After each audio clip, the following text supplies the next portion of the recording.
Hii ni vita ya mcho weusi na mcho wekundu. Chukua soda. Movie tunaanzia hapo. Mcho weusi wamevamia kwenye kichuguu chao. Askari mkubwa akaangalia maadui wamekupwa na kujaa. Shambulia! Stiki kubabeki. Mcho wekundu wamekuja na stiki na manati ya kufanyeje? Wakaweka mawe kwanza watengeneze njia kuingia kwenye kichuguu. Rusha! Wamekuja mpaka na dawa ya mbu. Wameharibika. Mcho weusi wako ndani washauriana. Tufanyeje? Malkia anawaambia inabidi tuungane, tushikane kwa pamoja. Wakafunua mabomu, wana baruti kibao. Sasa mcho wekundu kazi wanayo. Mtabidi akasema vita sasa hivi, tutokeni huku nje, chuma kwa paka ndani kubabeki. Stafeli na kufanyaje? Na kubomolea mlango. Wamekuja mpaka na stafeli na kubomolea milango. Bomoa! Ngwa, tunataka tuingie kwenye kichuguu.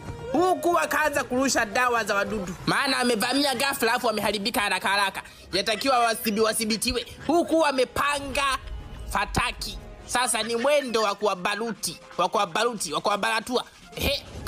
Sugua haraka. Leta fasta kabla hujazimika. Wakaona moto kasita kwanza. Wakashangaa kwanza silaha gani adui yao wanayo. Ikawashwa ya kwanza ikazunguluka juu, ikazungulukia kwanza ikawa inazunguluka. Wanaiangalia tu inazunguluka. Huo muda mcho wekundu ni mawe. Njia ni kuingia ndani. Ikafika sasa hivi. Kalipuka. Walikuwa na njiti moja. Wameshalipua. Wanafanyeje? Njiti zimeisha. Wakaagiza kiberiti kifatwe kikaletwa. Sasa kama unasikia vita ni vita mura. Ni sasa hivi. Ni mwendo wa kuwasha na kulipua. Mcho wekundu walipuruswa. Vita mpaka usiku ni moto. Ni fataki. Mwaka mpya umehamia kwa wadudu. Vichuguu vingekuwa nyumba vingepasuka kwa mtikisiko wa nje. Sasa shida ikaja, kiberiti kimeisha.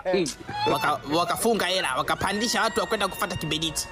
Kama ndege zilikuwa zipo huu mwaka mlikuwa najua mjazaliwa, wengine walikuwa bado hapo kwenye suruali za baba zao wengine wao suruali za baba zao. Sasa wakapanda wakatuma watu wawili wakufuata kiberiti. Ndio hao. Kabla haijatua chini ndege